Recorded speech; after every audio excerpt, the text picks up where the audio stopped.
Gravação iniciada, presidente. Okay. Nada que uma blindagem não resolva. Vamos lá. Vamos, enfim, seguindo... Depois você me explica a blindagem, que eu não entendi, não. Depois você me explica. Eu tô falando dos tiroteios da última semana. Toma, Léo. Toma. Você já conseguiu?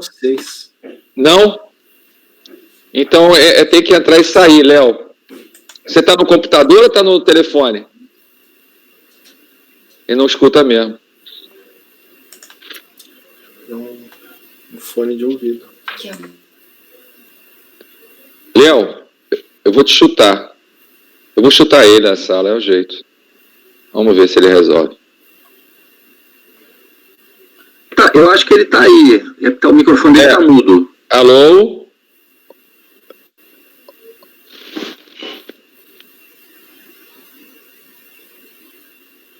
Fala, Léo. Alguém sabe aí gestos, sinais, alguma coisa? Tá me ouvindo, Léo?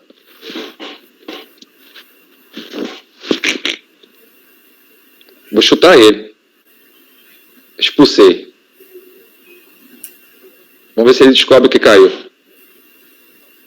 ver se ele volta. Se não, passar mensagem aqui no Zap.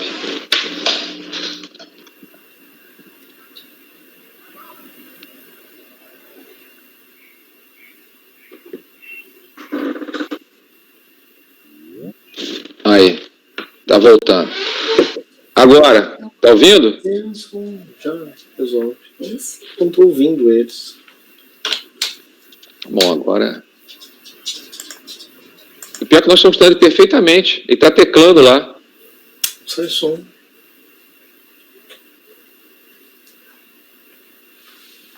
Como que pode? Não sei. Que situação. Ainda bem que eu fiz tratamento do coração, hein? Será que ele tá no celular? Não sei. Não, ele tá no teu computador. Eu vou dar uma ligada pra ele, então. Boa, Oswaldo, é isso mesmo, boa ideia. Você liga daí? Se não, liga. Então liga aí, pode ligar, por favor. Bota a voz no Zap, a gente escuta ele.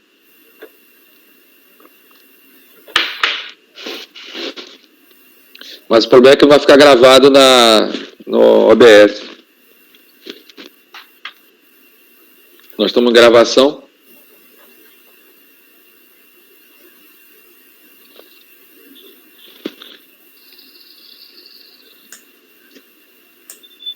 Que situação, hein? Coisa da modernidade. Até agora nós estávamos invictos, hein? Não tivemos um problema, não foi? Nas últimas sessões, todas as outras acho que foram super bem.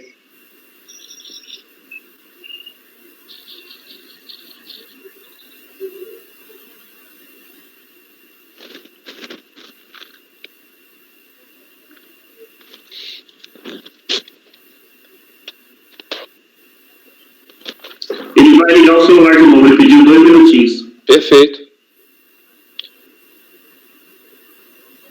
Deve ser o computador dele, alguma configuração. Se está dando alguma incompatibilidade.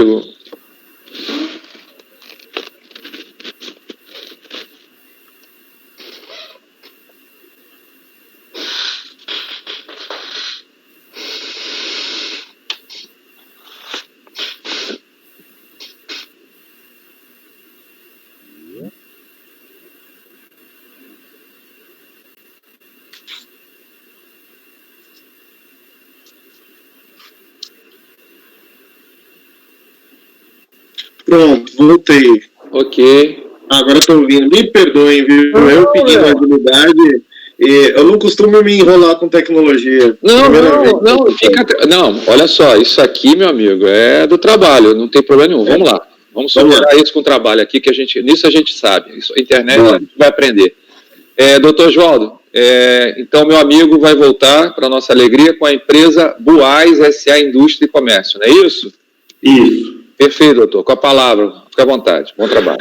Bom, esse caso é um pouquinho mais complexo, mas eu acho que é possível fazer o resumo no gogó. O contribuinte ele pede compensação de COFINS e apurado sobre receita financeira, tendo como base uma decisão judicial que ele havia obtido anteriormente. Só que o que acontece, o contribuinte, a DRF de Vitória, verificou que ele tinha pago naquele período em análise apenas parte da COFINS. Ou seja, ele tinha um valor X de COFINS, sei lá, R$100 mil, e pagou R$50 mil, não pagou todo o valor de COFINS. E aí, o que acontece? O contribuinte, a DRF de Vitória falou assim, olha, eu não posso te devolver todo o valor que você está pleiteando, porque você não pagou a COFINS. Eu só posso fazer a restituição daquilo que foi efetivamente pago. E esse é o cerne da nossa discussão. Por quê? Porque o contribuinte, quando ele foi intimado, ele disse, olha só, tudo o que eu paguei de COFINS nesse período, que agora eu estou pedindo a restituição, eu paguei a título de COFINS sobre receita financeira. Ele diz, desde a minha apuração mensal, eu só paguei o valor de COFINS sobre receita financeira. Ponto 1.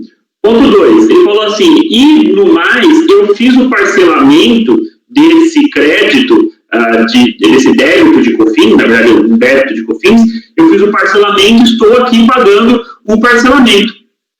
E, por fim, uma parte desse débito de COFINS, que agora eu peço a restituição, eu fiz via compensação. Eu apresentei DECOMP com esses débitos de COFINS do período, como débito, com outros créditos, e a Lélia que fez a compensação.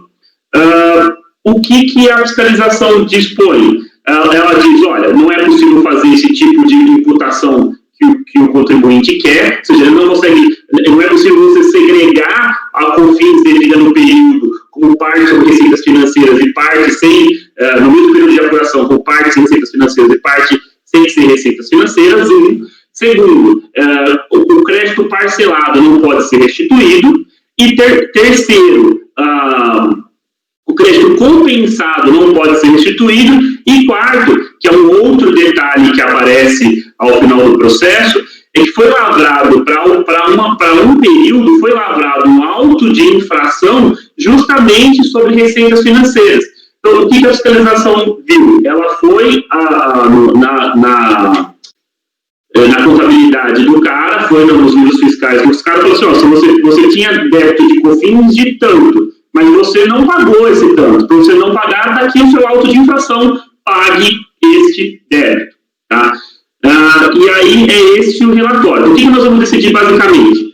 Primeiro ponto, é possível a imputação, se a gente pode chamar de imputação, da COFINS na forma que o contribuinte ou o fisco quer, ou seja, segregar dentro do mesmo período de apuração receitas financeiras e receitas não financeiras? Ponto 1. Ponto 2, o crédito parcelado pode ser restituído? Ponto 3, o crédito compensado pode ser restituído? E o ponto 4, qual é a implicação que esse auto de infração sobre os débitos de COFINS tem no período? É o relatório. Agradeço a sua didática explicação e colocação do seu relatório e peço que prossiga com o seu voto, por favor. Item 2.1, tem uma questão de nulidade, tá? No curso do procedimento fiscal, a recorrente foi intimada a apresentar comprovantes de pagamentos de COFINS do período ao qual pleiteava o crédito. Entretanto, ante o exíguo prazo concedido pela fiscalização, a recorrente conseguiu juntar os comprovantes de pagamentos com a juntada da manifestação de conformidade, documentos que não foram analisados pela DRJ, segundo alega a recorrente, e por tal motivo pleiteia a nulidade por cerceamento do direito de defesa. Em medida análise dos documentos colhidos pela recorrente, com a sua manifestação de conformidade, constatou-se que os valores descritos nos comprovantes de pagamentos de COFINS são exatamente aqueles escritos nas folhas 3 e 5 do parecer CEORT 1522 de 2011. Com isso se quer dizer que a fiscalização, mesmo antes do protocolo da manifestação de conformidade, considerou os valores pagos no período a título de COFINS pela recorrente, inexistindo nulidade. Ou seja, tudo que ela diz que apresentou a posteriori, os fatos que ela buscava demonstrar com os documentos juntados a posteriori, já tinham sido apreciados pela DRJ com base nos dados fiscais. Ou seja, não tem nenhuma nulidade aqui. Prossigo. Pois bem, a recorrente obteve decisão que excluiu da base de cálculo da COFINS todas as receitas financeiras do período de discussão. Após o trânsito julgado da decisão, a recorrente pleiteou o crédito nesta fixado ao órgão de fiscalização. Ao apurar o crédito da recorrente, a fiscalização constatou que a. a recorrente não pagou ou pagou a menor a COFINS do período. B, após o não pagamento, a recorrente parcelou parte da COFINS do período no programa PAES e posteriormente no REFIS. C, outra parte da COFINS não foi paga em espécie, mas objeto de compensação, que eu acabei de narrar no relatório. Pelos 3 motivos acima enumerados, a fiscalização glosou parte dos créditos da recorrente. Isso é, A, se a COFINS foi paga a menor no período, não há o que restituir, pois a restituição é sobre o valor indevidamente pago. B, o valor objeto de parcelamento não pode ser restituído na forma como pleiteia a recorrente, mas pelo pedido de revisão de débitos parcelados cumulado com o pedido de restituição. C, o valor objeto de débito descrito em anterior compensação e que se mostra indevida não pode ser restituído, porém deve ser pleiteado o cancelamento da compensação. Só esse último tema que eu achei que ficou claro. Você tem uma compensação, você tem créditos e você tem débitos. Se naquela compensação os débitos são considerados indevidos, o que você precisa pleitear é o seu crédito e não o seu débito. Tá? É isso basicamente o que diz a fiscalização, que vai ficar claro já ainda mais claro. Em resposta, a recorrente afirma que o valor objeto de pagamento, entendido aqui como estudo jurídico, pagamento de estudo jurídico, no período de referência, foi imputado sobre a COFINS incidente sobre a receita financeira apenas. É o que eu disse. A contribuinte diz assim, olha, eu paguei em parte, mas a parte que eu paguei foi sobre as receitas financeiras. Prossegue a recorrente destacando que compensação e parcelamento dos débitos não impede a restituição do débito. Sobre o primeiro tema, sem razão a recorrente. Sequer tratamos aqui de imputação e pagamento, quer nos termos de direito civil, quer nos termos de direito tributário. Impugnação e pagamento pressupõem 2 obrigações, ainda que uma delas seja a principal e outra a acessória. Em verdade, a recorrente pretende cindir mês a mês o pagamento de COFINS entre 1. O devido enquanto incidente sobre receitas de vendas de mercadorias e prestação de serviços, faltou um sobre aí, e 2. O devido enquanto incidente sobre receitas financeiras, o que não é possível.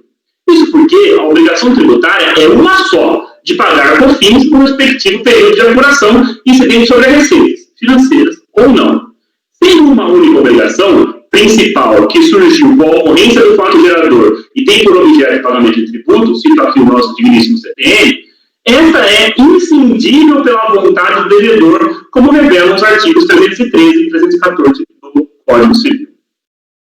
O objeto de uma obrigação, qualquer uma, é inscindível. O credor não é obrigado a receber, e tampouco o devedor é obrigado a pagar, outra prestação, ainda que esta seja, por sua natureza, divisível. O dinheiro é por excelência.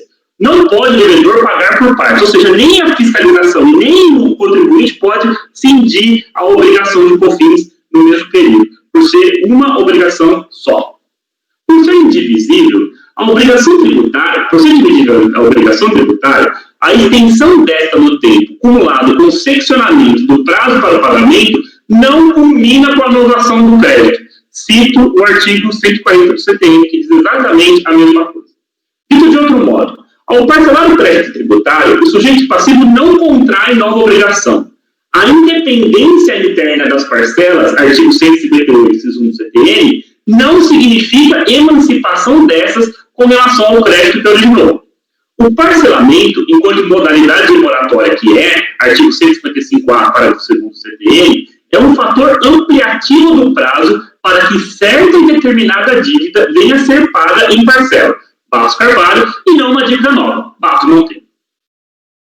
Por não ser uma nova dívida, o parcelamento adquire um caráter dúplice. Em parte, a hipótese de suspensão de todo o crédito tributário e, de outra parte, porque há o pagamento parcial, é a hipótese de extinção, também parcial, do mesmo crédito.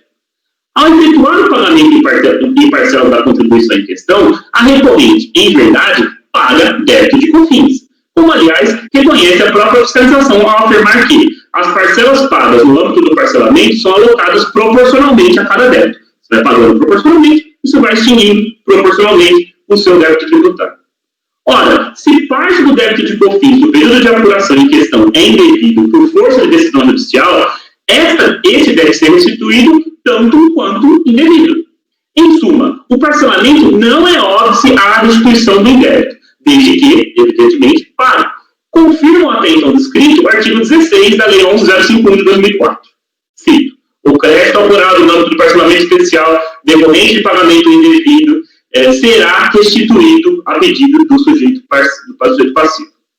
É claro que o parágrafo 2º da citada norma dispõe que a compensação com os créditos a que se refere o caput deste artigo não se aplicam às disposições sobre a declaração de compensação de que lhe trata o artigo 74 da Lei 9.430 de dezembro de 96, cujo procedimento será realizado somente na forma deste parágrafo 1º. Todavia, a norma trata de compensação, instituto jurídico diverso aqui tratado, restituição. Mais do que isso, quer parecer que a intenção do legislador foi impedir a restituição antes da compensação de ofício descrito no parágrafo 1º, ou seja, a compensação com créditos decorrentes de pagamento indevido. Em parcelamento, opera-se de ofício. Confirma razoável a Instrução Normativa 600 de 2005, que, sem qualquer ressalva, permite a restituição do tributo pago indevidamente, artigo 2º, inciso 1, por iniciativa do sujeito passivo, artigo 3º, inciso 1, mediante utilização do programa Perde-Comp. De todo modo, noticia a recorrente e prova que pagou parte dos débitos de COFINS do período por meio de novo parcelamento, descrito na Lei 11.904 de 2009, refis, o que já seria suficiente para afastar o óbice legal, que é referente apenas ao país e não ao refis. Rememorando, eis que longo o tópico em análise, a recorrente compensou com crédito de sua titularidade débitos de COFINS dos períodos de apuração de fevereiro, março, abril, maio, agosto, novembro de 2003, bem como janeiro de 2004. Entretanto, os pedidos de compensação apresentados pela recorrente não foram homologados, parte por motivos desconhecidos desse órgão e parte porque os débitos, obrigações tributárias, incluindo DECOMP, foram lançados de ofício e posteriormente cancelados. Os débitos foram lançados de ofício e posteriormente cancelados. Só para ficar claro o que aconteceu. Ele apresentou débito de COFINS, ele fez uma compensação com determinados débitos de COFINS. Esses débitos de COFINS tinham sido lançados em um auto de infração. Antes de se analisar a compensação, caiu o auto de infração. O auto de infração foi derrubado, ou seja, não havia débito a compensar. Prossigo. Para que exista direito à restituição, nos termos do 168 do CTN, necessário o crédito indevidamente pago, seja qual for a modalidade do seu pagamento. Certo ou errado, o legislador complementar é claro ao dispor que é restituível apenas o pago e não o compensado indevidamente. Tal ocorre porque a compensação é o encontro de conta entre créditos líquidos e certos do contribuinte e créditos tributários com as mesmas características de titularidade da Fazenda Nacional. Em sendo indevido parte do crédito da Fazenda Nacional, o contribuinte, em verdade, deve ser restituído dos créditos que indicou a compensação, e não do débito indevido, que, a rigor, não existe e, por tal motivo, não foi compensado, nem em sentido vulgar pago. O caso Ilissa é um bom exemplo do antedito. A recorrente aponta 3 DECOMPs, tais e tais, todas não homologadas. Ora, de duas uma, ou o crédito da recorrente, por qualquer motivo não descrito por ela, nem nesse processo, nem impugnado nos processos de conta, que é o objeto, diga-se, voltando. Ora, de duas uma, ou o crédito da recorrente, por qualquer motivo, não era líquido e certo, e por esse motivo o débito não foi extinto, ou o crédito da Fazenda Nacional não era líquido e certo, e por tal motivo não houve encontro de contas, não houve extinção do débito. A bem da verdade não existiu, porque a bem da verdade, o crédito da Fazenda, não existiu. Em um ou outro caminho, não houve extinção, e muito menos pagamento, logo não há o que instituir. Um outro bom exemplo deste mesmo caso concreto, e esgotando, a recorrente apresentou DECOMP, que foi apensado ao processo tal. Todavia, a fiscalização excluiu os débitos, créditos de titularidade da Fazenda Nacional, deste processo, por quanto lançados anteriormente de ofício em um outro processo.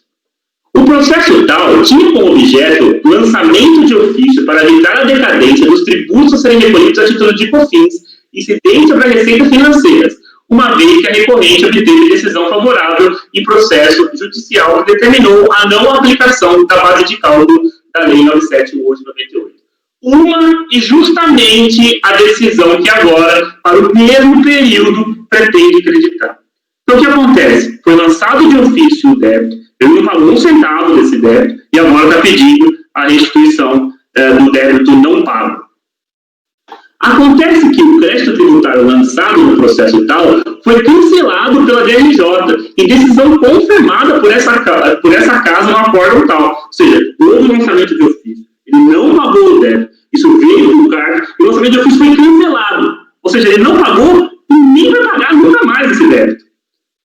Portanto, o indébito tributário de COFINS, incidente sobre receitas financeiras inscritas no processo administrativo tal, foi lançado de ofício e posteriormente cancelado pela administração pública. Isto é, não foi pago pela recorrente. Em não havendo pagamento pela recorrente, não há o que restituir. Aí aqui é só um detalhe, eu até havia comentado com vocês esse caso anteriormente. Eu não sei se eu faço uma resolução ou se eu já determino o procedência ilíquida. Porque, e aí vai ficar assim o resultado, né? Pelo exposto, admite por quanto tempestivo e com esse recurso voluntário e realizou parcial provimento para reconhecer o direito creditório da recorrente no justo e exato montante pago via parcelamento até o presente momento, devendo a autoridade executora observar no momento de fixar o crédito o montante lançado em COFINS por redução da base de cálculo tal qual descrito no processo administrativo tal, bem como eventuais reduções concedidas em ambos os parcelamentos. Por que eu estou dizendo isso? Qual é o perigo aqui? O perigo aqui é a gente fala assim, ele pagou os parcelamentos, olha, os parcelamentos vieram a ser pagos direitinho, e aí esgotou o débito que ele tinha de COFINS. Só que o débito que ele tinha de COFINS desconsidera o auto de infração. Ou seja, ele ia ser restituído por algo que ele efetivamente não pagou. O que aparentemente ele pagou é só o débito de COFINS sem ser sobre receita financeira.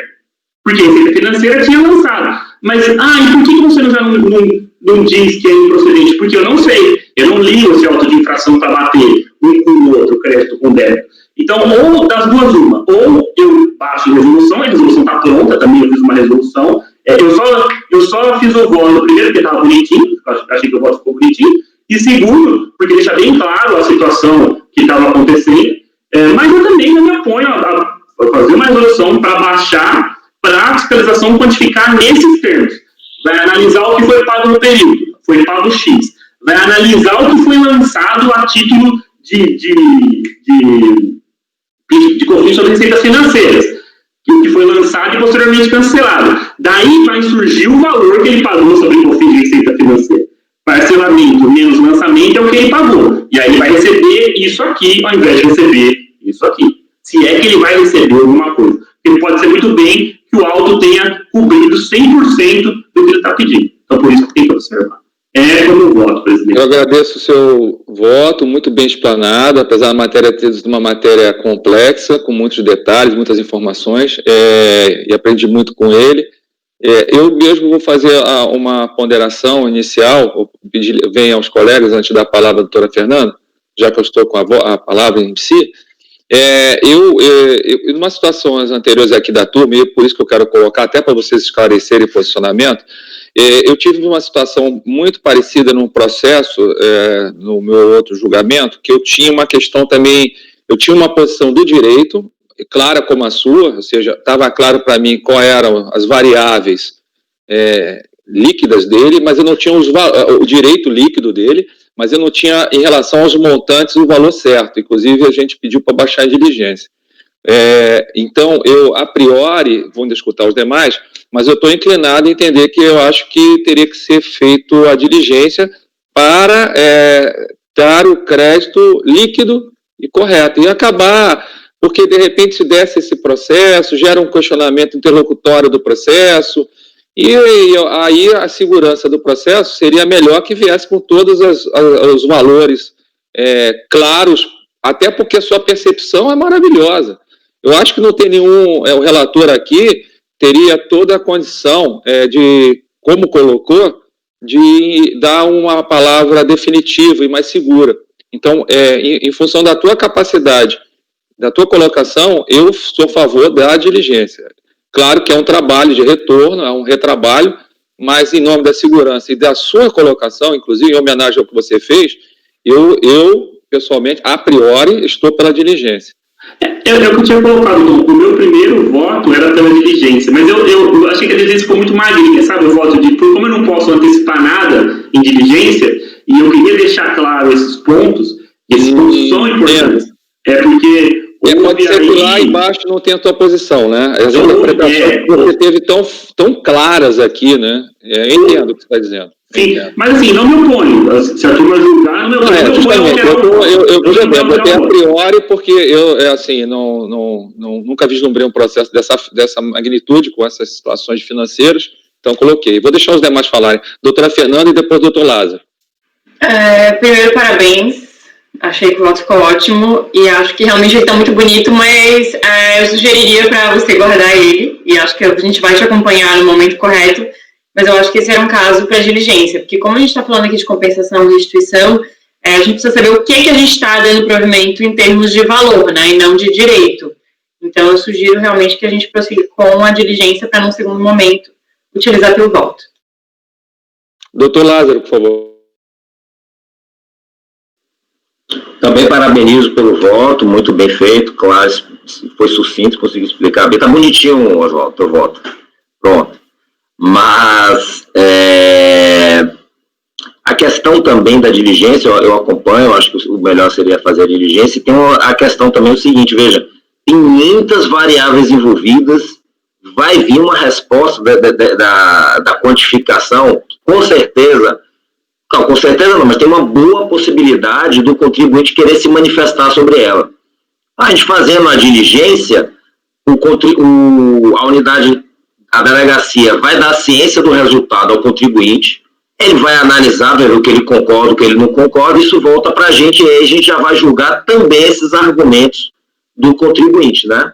Se ele aceitar tudo que for calculado, maravilha, né? Mas por essa questão seria melhor, assim, eu acho. Ok.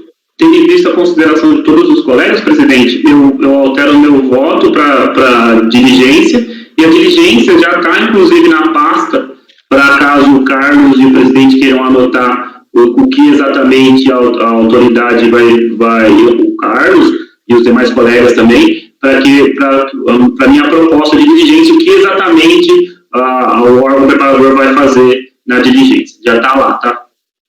Eu agradeço. O Lázaro quer complementar alguma coisa rapidamente, né? Acredito.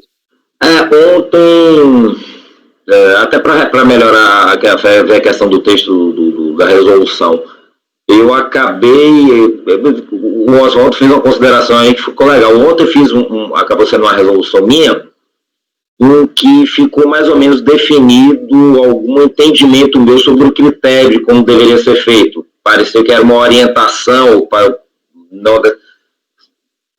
é uma questão, não sei, a gente pode analisar se de repente as considerações do Oswaldo que ele quer colocar na resolução, que trouxe no voto, ele quer colocar na resolução, para daqui a pouco a DRJ faz isso, faz esse cálculo sem essa orientação do Oswaldo, faz um procedimento equivocado com o qual o Oswaldo não concorda, e aí vai gerar um imbróglio. Então, se a resolução já vai sem nenhuma decisão, mas com essas considerações preliminares, não sei, a gente pode botar em votação, de repente já orienta para evitar que a DRJ faça um cálculo lá, que não é o que o Oswaldo entende que deve ser feito, né? Isso aí, o que o pessoal acha? Palavra a doutora Fernanda e depois o doutor Leonardo.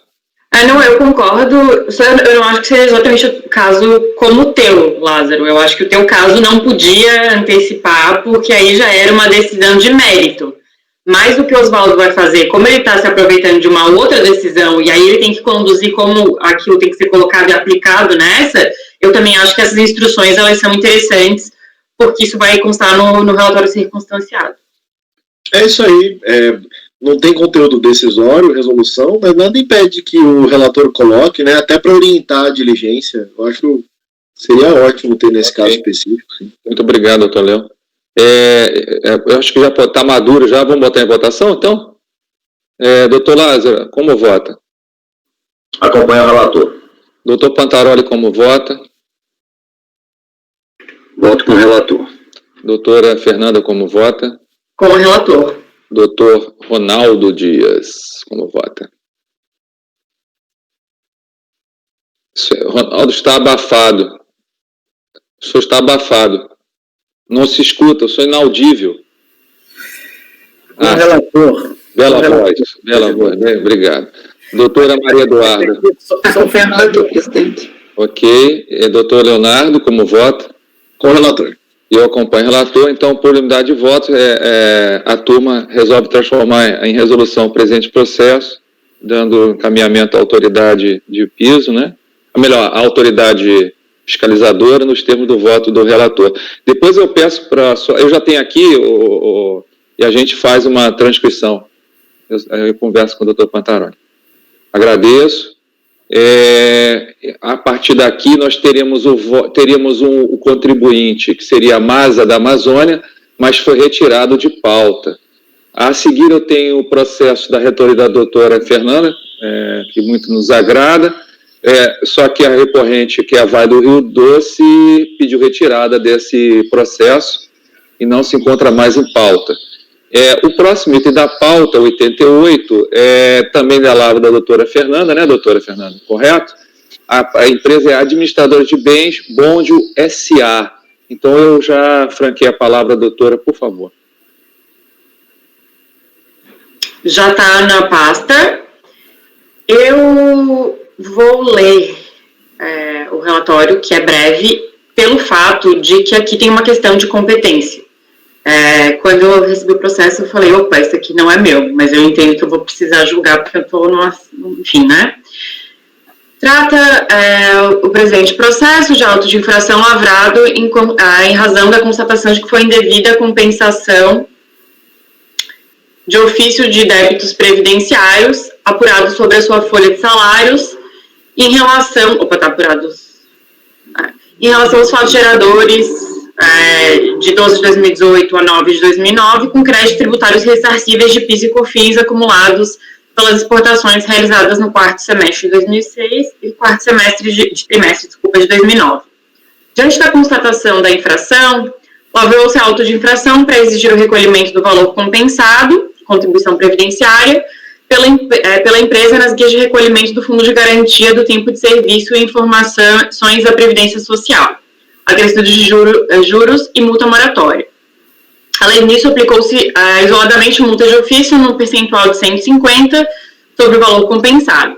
Foram também realizados, em autos apartados, procedimentos de representação fiscal para fins penais e medida cautelar fiscal. A empresa apresentou impugnação fiscal alegando que o lançamento teria sido realizado em duplicidade, vez que incluídos valores já parcelados no auto de infração, a compensação de ofício realizada de contribuições previdenciárias com os créditos PIS/COFINS é legítima e encontra guarida nos artigos 71 e 72 da Lei 4502/64, e não é cabível a aplicação de multa isolada agravada no presente caso pela ausência de elementos indicativos de fraude ou sonegação por parte da impugnante. Diante disso, a DRJ de Ribeirão Preto analisou os argumentos trazidos, concluindo pela sua improcedência e manutenção integral do lançamento nos termos da ementa abaixo colacionada. Em resignado, a empresa apresentou recurso voluntário repisando os termos da impugnação, enfatizando ausências de fraude ou sonegação e repisando que teria sido ela mesma quem informara a fiscalização das compensações, não só por meio das guias, quanto pelas petições apresentadas para indicar as compensações e, posteriormente, requerer a homologação das mesmas. Assim, defende que os fatos dos autos não se enquadram na tipificação do parágrafo 10 do artigo 89 da Lei 8212, tampouco nos artigos 71 e 72 da Lei 4502. Ao final, requer o provimento do recurso para homologação das compensações e afastamento da multa agravada. O processo foi, então, encaminhado ao CARF e distribuído à segunda sessão de julgamento. Todavia, o conselheiro relator do processo declinou a competência para julgamento do caso com fundamento no artigo 7º, parágrafo 1º, anexo 2º do RICARF, que determina que a competência para julgamento de processo envolvendo compensação é definida pelo crédito alegado, inclusive quando houver lançamento de crédito tributário de outra espécie. Assim, por se tratar de crédito de PIS/COFINS, o processo foi remetido à terceira sessão de julgamento e a mim distribuído para análise e voto. Então, diante disso, esse é o relatório e nós vamos ter que enfrentar, então, uma compensação relativa a contribuições previdenciárias. Doutora Fernanda, pode prosseguir, por favor. Vamos lá. Recurso tempestivo, preenche todos os requerimentos de admissibilidade, a razão pela qual merece conhecimento. Conforme destacado no relatório, a presente lide versa sobre o lançamento decorrente de compensação indevida, além da glosa dos valores compensados do ofício pela recorrente, acrescidos de juros e multa moratória e multa isolada, por entender que houve fraude ou sonegação da empresa ao realizar compensação sabidamente indevida com vistas a lesar os cofres públicos. Diante disso, entendo a necessidade de enfrentar primeiramente o direito de compensação nos moldes realizados pela recorrente, para posteriormente debater a questão da existência de parcelamento dos débitos lançados e da multa agravada. Então, o primeiro tópico da possibilidade da compensação.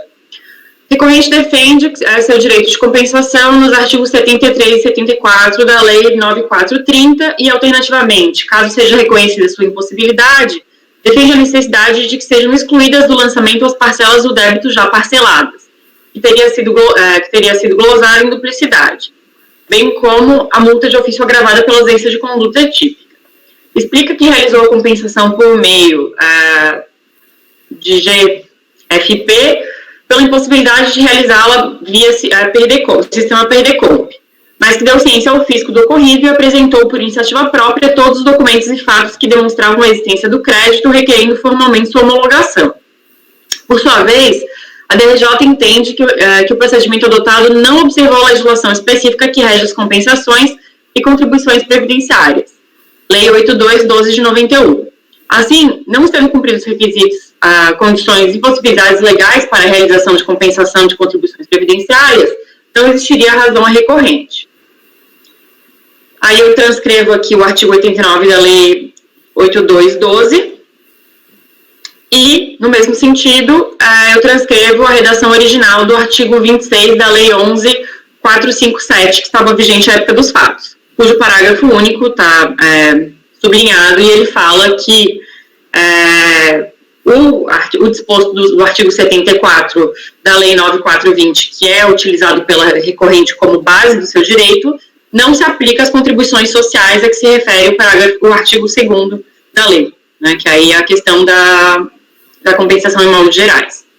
Com base no exposto, verifica-se que ambas as partes pautam seus argumentos em normas vigentes e direcionadas a regulamentar a compensação tributária. Todavia, enquanto a recorrente fundamenta seu direito na norma geral, a fiscalização e a DRJ trazem norma específica, destinada especificamente ao caso das contribuições previdenciárias, o que não é contestado ou rebatido pela empresa nos autos em nenhum momento. Além disso, avaliando o desenvolvimento da matéria ao longo do tempo, resta claro que, no momento da compensação realizada, existia expressa vedação legal e infralegal à compensação entre contribuições previdenciárias e os demais tributos da Receita Federal, conforme se verifica pelas leis 82/12 de 91 e 11.457 de 2007 e nas instruções normativas 600, 900 e 1.300, respectivamente de 2005, 2008 e 2012. Não obstante, não se pode negar que, com o advento da Lei 9430 e a unificação do processo de arrecadação dos tributos e das contribuições sociais em torno da denominada super-receita, houve intensa pressão dos contribuintes para que a compensação entre tributos diversos e contribuições previdenciárias passasse a ser permitida. Ocorre que isso só se tornou realidade em 2018, com a publicação da Lei 13.870, que, entre outras medidas, revogou a proibição do parágrafo único do artigo 26 da Lei 11.457 de 2007, e inseriu a possibilidade desse tipo de compensação dentro de regras e limites específicos, conforme aponta o então criado artigo 26A da referida lei. Com efeito, foi somente a partir da edição normativa 1810 de 2018 que os regimes jurídicos de compensação tributária, créditos fazendários e previdenciários foram unificados, permitindo a compensação entre que ambos pudessem se dar. Nesses termos, considerando a proibição... Aí eu até aventei a possibilidade de retroceder, etc. Mas, sim, eu avaliei, e tem muitos critérios específicos que tinham que ser atendidos, um deles sendo esse social, ainda que não obrigatório. O principal critério que a Receita usou para permitir isso foi para incentivar que as empresas migrassem para o social. Então, aqui tem uma série de outras questões que não são, que a gente não tem nem provas, nem condição técnica de avaliar aqui. Então, por isso, o meu entendimento desse primeiro item é que, nesses termos, considerando a proibição existente à época dos fatos para esse tipo de compensação e, consequentemente, a inexistência de procedimento específico a ser realizado a fim de verificar os créditos e débitos, para permitir a homologação, bem como as mudanças ocorridas apenas recentemente para modificar tal cenário, as quais vieram balizadas por critérios específicos, entendo que não aceite razão a recorrente, devendo ser mantida a glosa. O segundo ponto é sobre a questão da duplicidade de lançamento. Aduza recorrente que, mesmo não prosperando seus argumentos em favor da legalidade da compensação, existiria a necessidade de revisão do lançamento, visto que parte das glosas referem-se a valores objeto do parcelamento. Diante da questão, a DRJ entendeu pela improcedência dessa alegação pelo fato de que a recorrente ter apresentado apenas o pedido de parcelamento realizado com os débitos devidos, mas não juntou aos autos qualquer outro documento que demonstre a autorização do mesmo e os valores pagos até o momento. Mesmo diante das conclusões apresentadas pela DRJ em seu acórdão, a empresa não buscou retificar a lacuna probatória existente nos autos, restringindo-se a repetir os argumentos da impugnação fiscal. Assim, diante da existência de documentos que comprovem que parte do débito já teria sido quitado e a que período se refere, entendo que a decisão de piso não merece reforma. Então, aqui, na verdade, tem uma alusão de pagamento que não está comprovado nos autos, né? Não temos o que fazer. E, por último, com relação à multa gravada. Conforme indicado anteriormente, além da glose do lançamento de multa moratória e juros, a autoridade fiscalizadora realizou também lançamento de multa punitiva agravada, sob o seguinte fundamento: que teria acontecido falsidade na declaração prestada pelos contribuintes, que tentou realizar compensação indevida já com expressa vedação legal, e aí só cabe ler aqui os dois parágrafos que estão grifados, né? Nesse sentido, o dolo do contribuinte fica caracterizado pela seguinte conduta: pleitear ressarcimento em espécie de supostos créditos de PIS/COFINS e, ao mesmo tempo, utilizar indevidamente esses créditos para se autocompensar de contribuições previdenciárias. A multa de ofício considerada na presente autuação foi a de 150, haja vista a conduta adotada pelo contribuinte, a qual teve por desiderato impedir o conhecimento por parte da administração tributária do total das lesações devidas pela empresa em epígrafe, em especial pela apresentação da guia. Então, como a compensação foi de ofício, a autoridade entendeu que isso já comprometia a sua análise da correta quantia devida a título de contribuição previdenciária. Olha, entendo que não aceite razão a fiscalização. Quanto ao agravamento da multa, isso porque a conduta dolosa fraudulenta da parte deve estar devidamente comprovada nos autos para que a penalidade seja imposta, o que não ocorreu no presente caso. Pelo contrário, os documentos e fatos trazidos pela recorrente deixam claro que, apesar de ter pleiteado a compensação, a mesma comunicou a fiscalização do feito por meio de petição protocolada em 16 de 12 de 2008, na qual busca autorizar a compensação e demonstrar a certeza e liquidez de seu crédito diante da impossibilidade de fazê-lo via sistema PRDCOMP. Da mesma forma, existe outra petição protocolada pela recorrente à Receita Federal, em 30 de agosto de 2009, em que a recorrente pressiona a fiscalização para a homologação da compensação, indicando a urgência na resolução do assunto. Por sua vez, a fiscalização só foi iniciada em 6 de novembro de 2019, conforme consta no TVF, de modo que não se pode falar em dolo, sonegação ou intuito fraudulento da empresa. Conforme definição trazida pela Lei 4502 de 64, sonegação e fraude são estudos em que a contribuinte, de forma dolosa, atua de forma a impedir ou retardar o conhecimento da autoridade fiscal com finalidade de beneficiar-se, conforme se verifica pelos dispositivos destacados abaixo. Por sua vez, no caso dos autos, o contribuinte, de forma espontânea, notifica a autoridade do procedimento por ele adotado e, em um segundo momento, provoca a autoridade a avaliar a questão o mais rápido possível. Portanto, tem-se a situação oposta à sua omissão que visa, de alguma forma, lograr a autoridade fiscal dos fatos ocorridos. Por fim, quanto à questão da possibilidade da recorrente utilizar o crédito em duplicidade, entendo que é um argumento que não faz sentido. Isso porque cabe à autoridade, ao homologar a compensação do ressarcimento, registrar a utilização do crédito em questão, valendo-se, para tanto, de seus sistemas de controle. Assim, não faz sentido aventar a existência de fraude diante de uma questão cuja competência e controle é da própria autoridade. Isto posto, voto por conhecer o recurso voluntário e, no mérito, dar-lhe parcial provimento para excluir a multa qualificada. É como voto. Muito bem colocado o voto, foi muito bem esclarecido e eu não tenho nem dúvidas. Parabéns pelo voto, doutora Fernanda. Apesar da matéria ser GIFS, né, previdenciário, mas a Lei 8.212 foi colocada, a história da Receita Federal foi colocada e, enfim, muito bem feito. Acredito que não tem nem discussão, mas vamos botar em discussão. Alguém gostaria? Eu tenho uma dúvida. Ou não, meu amigo, pode falar, doutor Ronaldo, por favor. Sempre abrilhantando. Estou olhando aqui, eu tenho dúvida com relação a essa questão da multa qualificada, a multa agravada, porque eu estou vendo o acordo da DRJ, não existe uma alusão à multa qualificada, existe uma alusão à multa isolada. Isolada qualificada, de 150. Tem representação para fins penais? A isolada, ela é de 75. Se você... Tem representação? Tem representação. Então A multa aplicada foi de 150%, que é uma representação, Ronaldo. Foi multa agravada.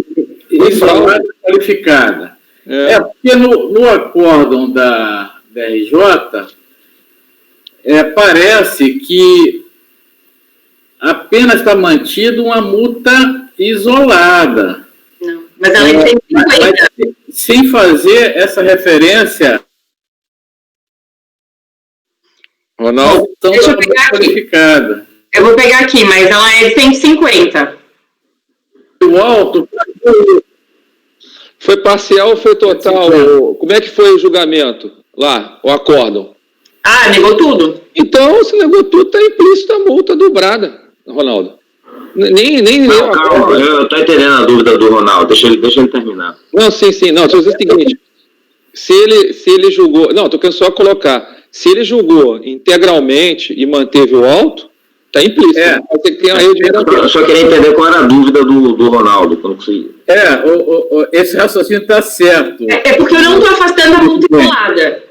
Eu estou afastando a multa qualificada. Então, o que eu entendo é que a multa não pode ser de 150. Ela não dobrou. E o dolo não estão comprovados. Então, na verdade, tanto que assim, o meu dispositivo é isso, afastar a multa. Houve uma aplicação de multa isolada e qualificada, isolada qualificada. E no seu voto, você está mantendo a multa isolada, mas está excluindo a qualificação da multa. Isso. Agora, eu estou procurando aqui no auto de infração, talvez você tenha de cabeça aí qual é a folha, porque não há referência nem no voto da DRJ essa questão da qualificação da multa. Eu não estou encontrando aqui. Estou vendo aqui multa isolada no auto de infração. Peraí que eu estou procurando aqui.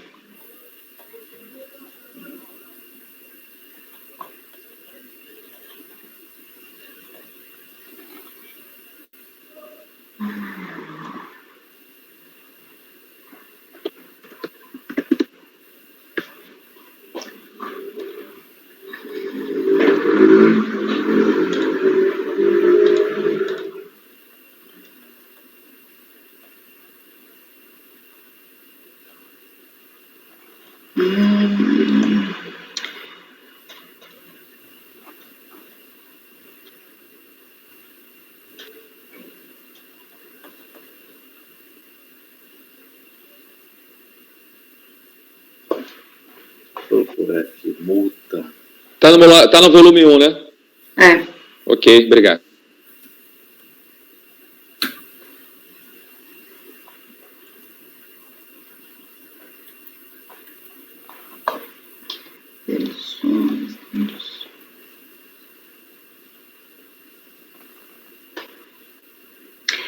É porque o que aconteceu aqui na multa isolada, se vocês forem olhar no auto de infração, ele não coloca o percentual, ele simplesmente lança o valor. Então, assim, você não vai achar o 150 escrito. Ele lança, tipo, a multa isolada, 0,0%, mas um valor...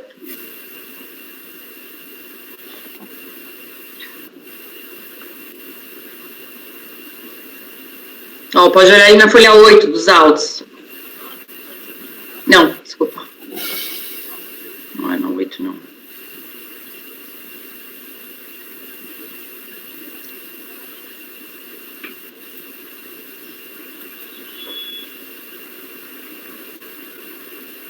Não sei por estar aqui com código.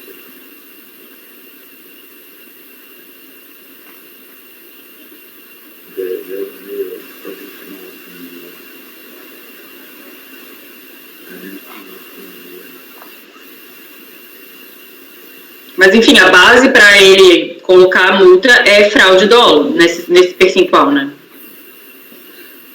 Ele dobrou, né, Fernando? 75 para 150? E Inclusive, tem representação lá. E tem representação. Então, eles fizeram cautelar fiscal e, além disso, desde a impugnação, o contribuinte já coloca nas suas petições que ele é contra a aplicação da multa de 150 e a DRJ vai lá e diz, não, a multa está correta. Então, sim, a discussão é sobre uma multa de 150.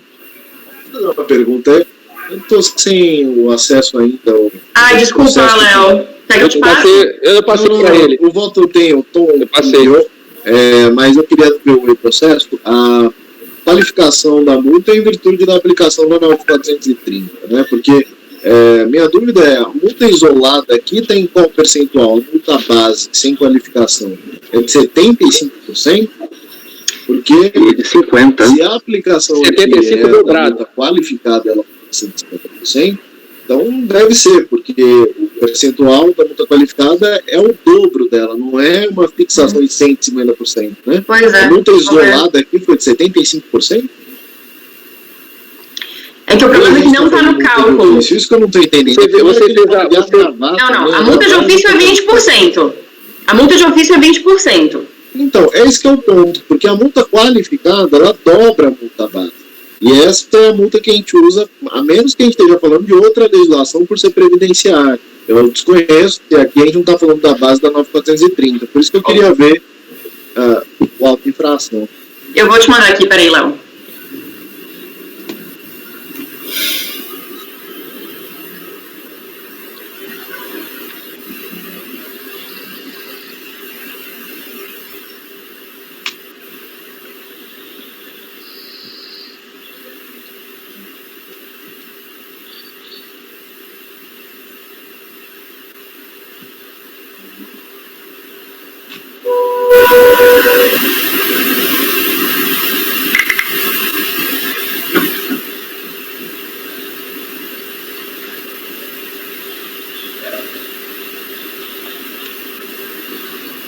Mandei, Léo.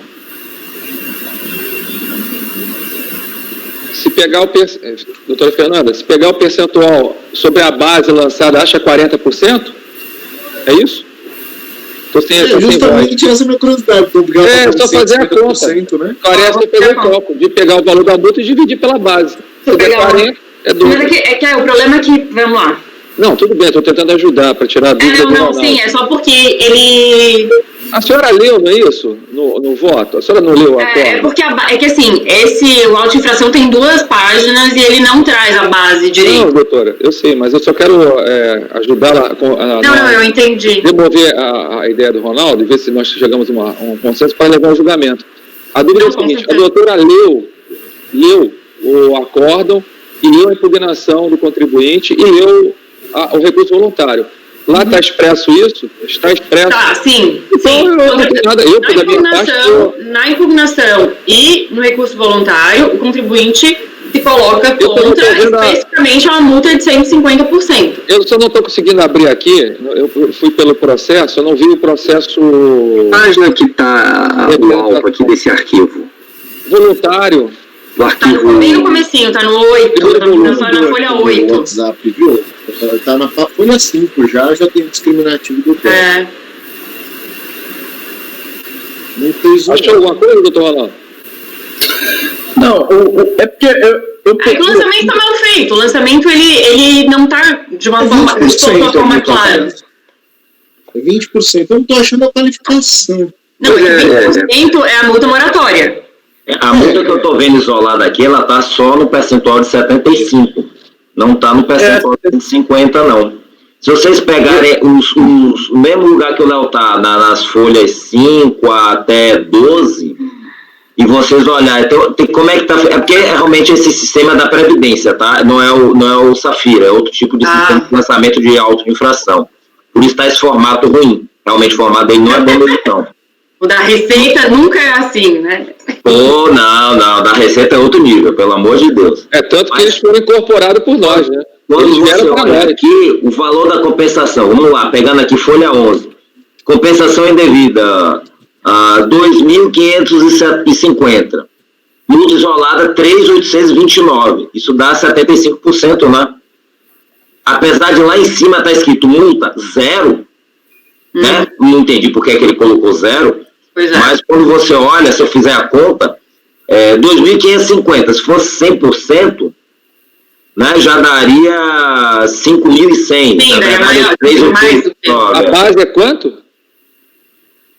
A base é 2.553, mas desde a folha 5, na folha 5 é até mais fácil de... Não, folha 5 não, folha 6.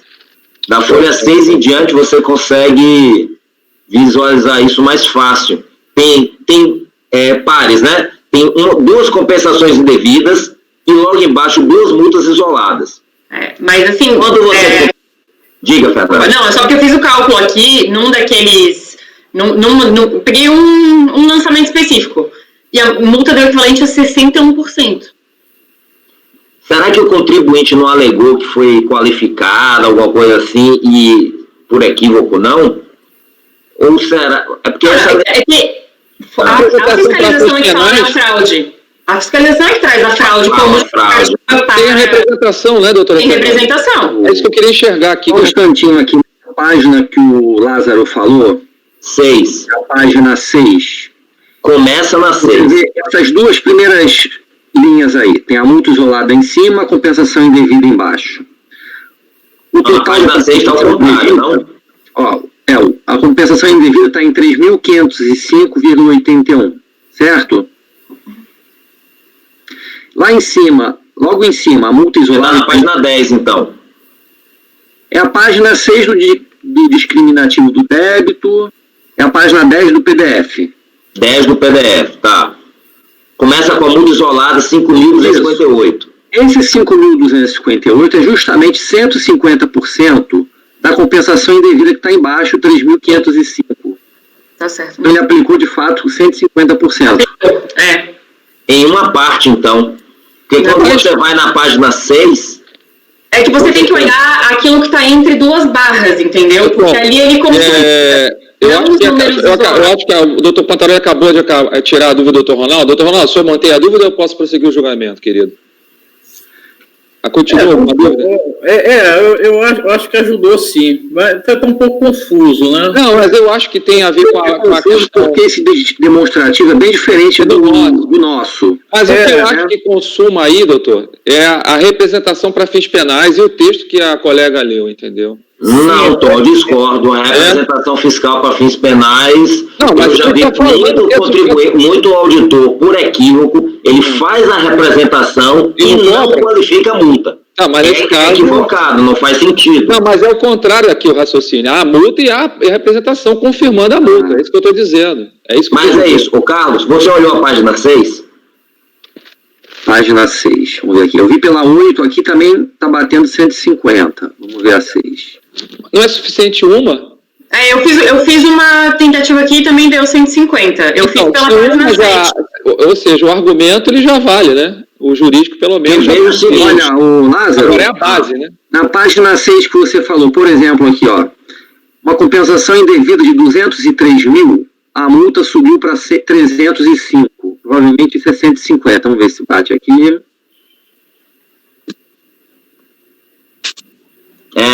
Tá. Exatamente. Então é 150 mesmo. Posso botar em votação? Convencidos? Está esclarecido. Então tá ótimo. Doutor Ronaldo? Tá certo. Eu errei. Eu preciso andar com esses processos. Vamos lá. Queridos amigos, conselheiros, tirado a dúvida instaurada e a pacificação reinante. Na verdade que não ia alterar em nada, hein? Porque, de qualquer forma, a Fernanda reduziu para 75. Então, na verdade, não faria nenhuma diferença aí. Não faria nenhuma diferença, porque, Tom, eu só me pautei pela decisão do DRJ. Lá na página da decisão do DRJ, quando ele cita o artigo 44 da 9.430, ele só cita o inciso 1, 75%. Ele não cita o da qualificação. Então, eu fiquei nessa dúvida aí. Mas eu acho que está esclarecido. Não, agora... Eu não estou excluindo a multa isolada. Ela foi no... O que me convenceu é que a doutora Fernanda disse claramente, na relatoria dela, e ela aqui ratificou, que ela analisou o auto, analisou o argumento da impugnação, analisou o ACO. Então, ela está estudando o processo do início. E assim, então, usando aqui a 4.502, viu? O artigo 71 e 72. Léo, você está sem câmera. Estou sem câmera? Eu, pelo menos, não consigo te ver. Não, está sem câmera, sim. Eu também não consigo ver. Não, para ver? Não, mas estamos te escutando. Isso aí, voltar. Não, mas tudo bem. Mas eu acho que, enfim... eu acho que... Podemos voltar já. Por favor, eu acho que já está maduro. Eu acho que não tem mais dúvida. Bom, eu pessoalmente não tinha. Tudo bem. Deixa o Léo voltar. Eu vou... o Ronaldo levantou a questão, é só questão de conferir a dúvida dele. Será que a gente consegue manter o lançamento integral, né? Eu agradeço. Agora vamos avançar com a palavra, então vou dar a votação ao doutor Lázaro. Como vota? Não, foi muito bem feito, realmente. Eu acompanho a relatora. Muito obrigado pelo voto. Doutor Oswaldo, como vota? Com a relatora. Doutor Carlos Pantaroli, como vota? Com a relatora. Doutor Ronaldo, como vota? Com a relatora. Doutora Maria Eduarda, como vota? Com a relatora. Doutor Leonardo, como vota? Com a relatora. Eu também acompanho o voto esclarecedor da relatora, que não deixou margem de dúvida. Sendo assim, por maioria, por unanimidade, conhecemos do recurso voluntário e no mérito da parcial provimento para excluir somente a multa qualificada. Doutora Fernanda, agradeço e prossigamos com o próximo item. Só com um esclarecimento, Tom. Excluir a multa qualificada ou a qualificação da multa isolada? Não, ela tirou a multa qualificada. Eu vou dar uma sugestão de redação.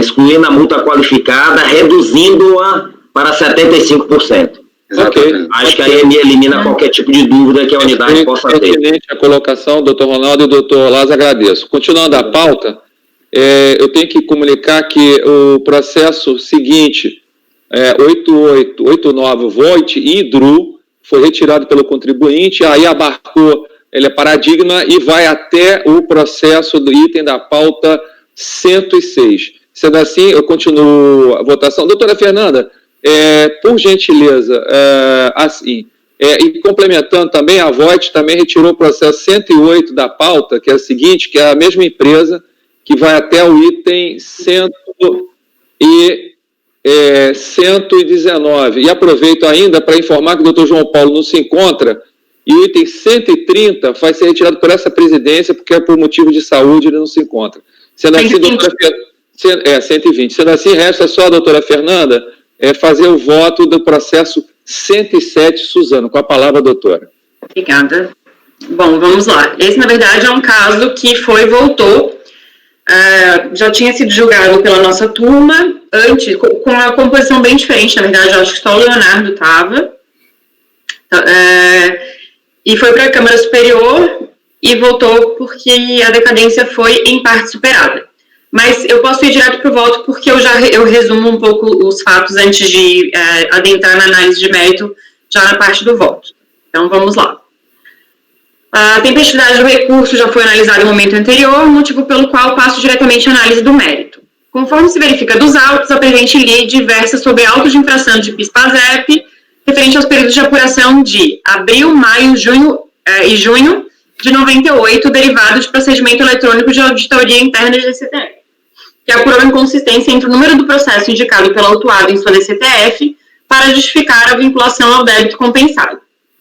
Em sua defesa, a hora recorrente alegou que teria ocorrido erro na indicação do número do processo administrativo que ampararia as compensações informadas em DCTF, mas defendeu a existência de crédito reconhecido por meio de decisão judicial transitada em julgado, capaz de suportar as compensações ora glosadas pelo fisco.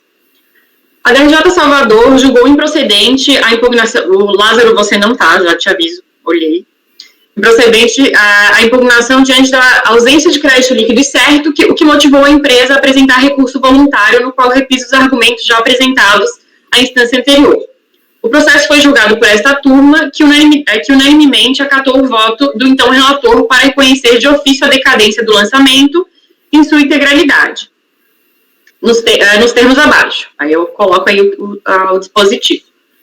Todavia, diante do acolhimento do recurso especial da Fazenda para afastamento da decadência pela Câmara Superior, o processo retornou para análise do mérito nos seguintes moldes.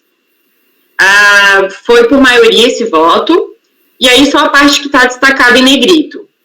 O relator designado entendeu em votar pelo parcial provimento ao recurso especial da Fazenda para afastar a decadência, exceto quanto à competência correspondente a junho. Dito isso, tendo sido reconhecida a decadência parcial do lançamento pela Câmara Superior para afastar o lançamento referente ao período de junho de 98, em função de decadência, resta para análise os lançamentos referentes aos períodos de abril e maio de 98.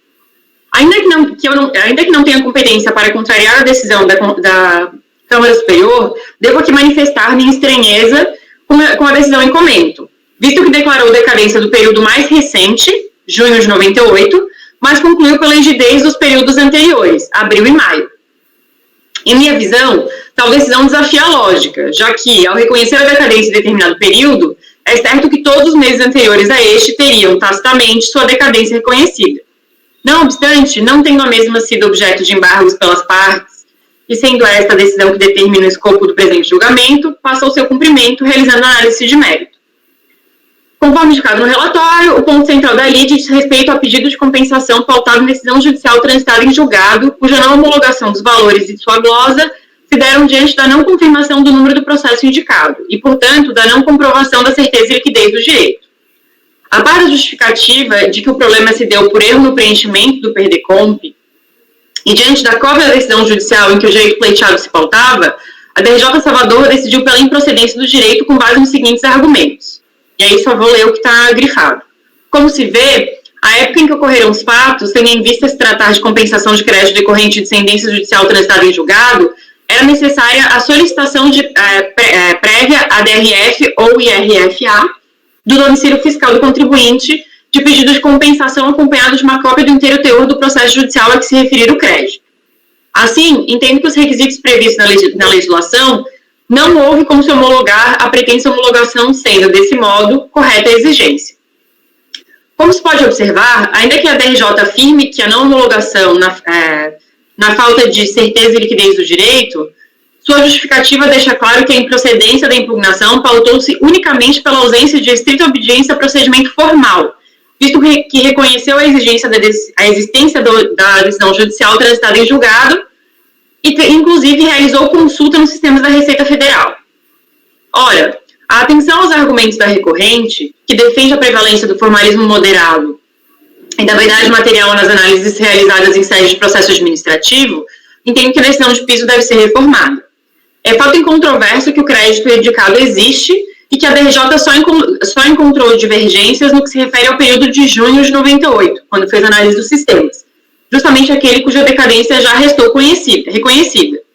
Assim, diante do entendimento já consolidado nessa turma, sob a égide dos princípios acima destacados, o processo administrativo deve ser regido pela realidade dos fatos, ou seja, deve garantir que a essência dos fatos devam superar eventuais erros de conduta formal do contribuinte, entendo que o lançamento fiscal deve ser afastado diante da existência de crédito líquido e certo. Nesses termos, voto por dar provimento ao recurso especial. É como voto. Alguém de questionamento? Não? Eu só fiquei com uma dúvida. Aqui esse recurso bateu, foi a Câmara e desceu para reconhecer a decadência. Não, na verdade o que aconteceu foi o seguinte, de ofício o relator da nossa turma na época reconheceu decadência de ofício.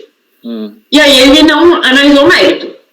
A Fazenda entendeu que não teria acontecido a decadência e recorreu para a Câmara Superior, que entendeu que a decadência só atingiria um dos 3 períodos analisados.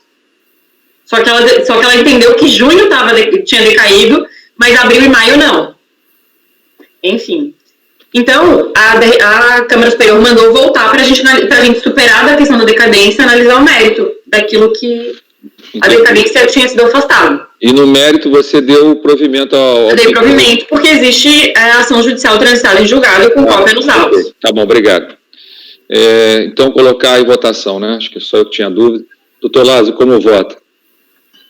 Eu acompanho a relatora, eu acho que só a questão da decadência, eu olhei rapidamente aqui, mas eu acho que foi porque, no caso, é tributo de lançamento por homologação. Então, tem a questão de ter havido ou não pagamento. Quando não há pagamento, conta do primeiro dia do exercício seguinte. Pode ser. Quando há pagamento, conta da data do operador. Então, isso pode ter gerado essa diferença. Eu vou tirar essa parte, então, da falta de lógica. Mas eu não tenho certeza, eu estou chutando. Mas eu acompanho a relatora. Eu vou também. Doutor Oswaldo, como vota? Com a relatora. Doutor Carlos, com a relatora. Doutor Lázaro, como vota? Lázaro não, perdão. Doutor Ronaldo, como vota? Com a relatora. Obrigado. Doutora Maria Eduarda, como vota? Acompanha a relatora. Doutor Leonardo? Com a relatora. Eu também voto com a relatora, então, nos termos por unanimidade, a turma acorda pelo dar provimento ao recurso voluntário. Agradeço e já vou avançando a pauta, uma vez que já os processos foram retirados, nós já entraremos no processo do nosso doutor Leonardo. Doutor Leonardo, o senhor teria aqui a relatoria da construtora Gutierre. Eu queria fazer uma questão de ordem, no meu relógio aqui do meu computador está um pouco atrasado, deve ser 10 para meio-dia, e nós temos aí um cabedal de processos razoáveis a serem enfrentados, à vista das questões de ordem, enfim, e está tendo uma extensão. A nossa sessão, por exemplo, está indo muito bem, mas os temas são frutíferos e cria, enfim, colocações. E eu ia sugerir o seguinte, que nós utilizássemos meia hora do nosso almoço, em vez de ser 1h30, usar 1 hora de almoço. A gravação fica sob a minha responsabilidade, eu liberaria meio-dia a gravação e avançar até meio-dia e meio, 1 hora, porque a gente ontem não conseguiu avançar depois das 6 horas por diversos problemas, então eu acho que é mais fácil a gente aproveitar meia hora do almoço e aí eu faria a sessão até meio-dia e 30, depois retornaria a 1h30 junto com o pessoal do apoio e levaria até o horário das 6. Alguém teria alguma objeção? Posso fazer assim? Então agradeço a todos, já feita a colocação.